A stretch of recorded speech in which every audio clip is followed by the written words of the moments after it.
नमो बुद्धाय.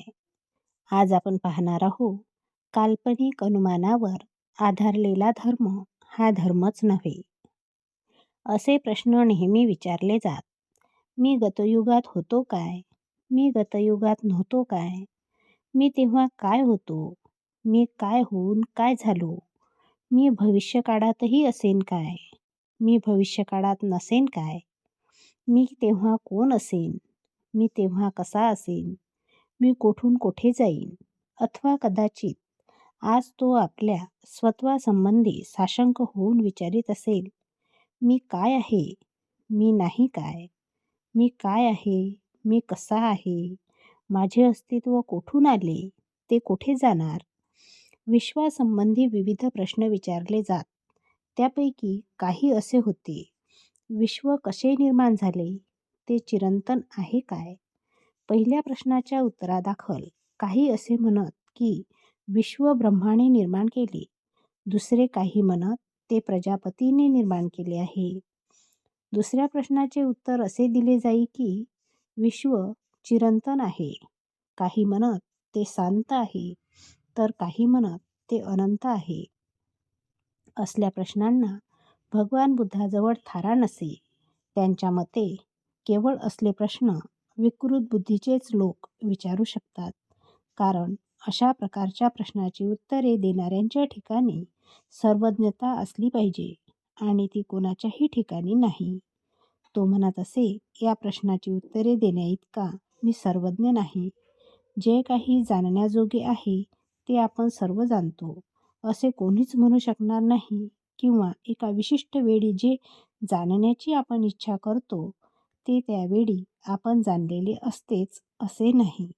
नेहमी काहीतरी अज्ञातच राहते.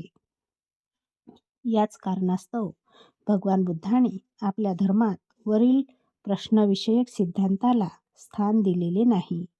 जो धर्म असल्या सिद्धांताला आपल्या धर्माचा एक भाग समजतो तो भगवान बुद्धाच्या मते स्वीकारार्ह नाही. भगवान बुद्धाच्या समकालीन आचार्यांनी या सिद्धांतांना आपल्या धर्माचे आधार बनविले होते. ते आत्मा आणि विश्वोत्पत्ती या संबंधीचे होत. आत्म्यासंबंधी ते काही प्रश्न विचारित. ते असे, मी गतयुगात होतो काय? मी गतयुगात नव्हतो काय? मी तेव्हा काय होतो? मी काय होऊन काय झालो? मी भविष्यकाळातही असेन काय? मी भविष्यकाळात नसेन काय?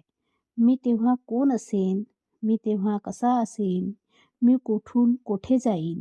अथवा कदाचित आज तो आपल्या स्वत्वासंबंधी साशंक होऊन विचारत असेल, मी काय आहे? मी नाही काय? मी काय आहे? मी कसा आहे? माझे अस्तित्व कोठून आले आणि ते येथून कोठे जाणार? दुसरे काही आचार्य विश्व उत्पत्ती संबंधीचा प्रश्न विचारित. काही म्हणत ब्रह्माने विश्व निर्मिले, काही म्हणत प्रजापतीने आत्मयज्ञाने ते निर्मिले. इतर काही आचार्य दुसरेच प्रश्न विचारित. जग चिरंतन आहे काय? चिरंतन नाही काय? ते शांत आहे काय? ते अनंत आहे काय? शरीर म्हणजे जीव आहे काय? शरीर एक वस्तू आहे आणि जीवही दुसरी वस्तू आहे काय? सत्य ज्ञाताला मृत्यूनंतर अस्तित्व आहे काय? त्याला मृत्यूनंतर अस्तित्व आहेही आणि नाहीही असे आहे काय? तो मृत्यू तर असत नाही व असत नाही असेही नाही. भगवान बुद्धाच्या मते असले प्रश्न फक्त विकृत मनाचे लोकच विचारू शकतात. 3 कारणास्तव बुद्धाने या धार्मिक सिद्धांताचा धिक्कार केला. प्रथम, या सिद्धांतांना धर्माचा एक भाग मानण्याचे कारण नाही. दुसरे असे, या प्रश्नाची उत्तरे द्यायला अंगी सर्वज्ञता पाहिजे आणि ती कोणाच्याही अंगी नसते. या गोष्टीवर त्याने आपल्या प्रवचनातून भर दिलेला आहे. तो म्हणतो, एकाच वेळेला कोणालाही सर्वच दिसत नाही किंवा जाणता येत नाही. ज्ञानाला अंत नाही, कारण नेहमीच अधिकाधिक जाणायचे बाकी राहते.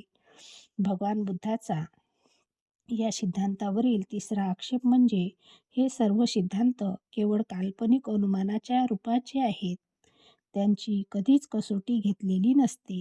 आणि त्यांना कधीही कसोटी लावता येत नाही. अनिर्बंध कल्पनेचे ते परिणाम आहेत. त्यांच्या मागे वास्तवता अशी काहीच नाही. शिवाय या काल्पनिक अनुमानांचा माणसा-माणसांच्या संबंधात काय उपयोग आहे? अर्थात काहीच नाही. जगाची निर्मिती एकदम झाली आहे यावर भगवान बुद्धाचा विश्वास नव्हता. जगाची उत्क्रांती झाली आहे असे तो मानित असे. अशा प्रकारे आज आपण काल्पनिक अनुमानावर आधारलेला धर्म हा धर्मच नव्हे हे बघितलेलं आहे. पुढच्या भागात आपल्याला धर्मग्रंथाचे केवळ पठण म्हणजे धर्म नव्हे हे बघायचं आहे. तोपर्यंत नमो बुद्धाय, जय भीम.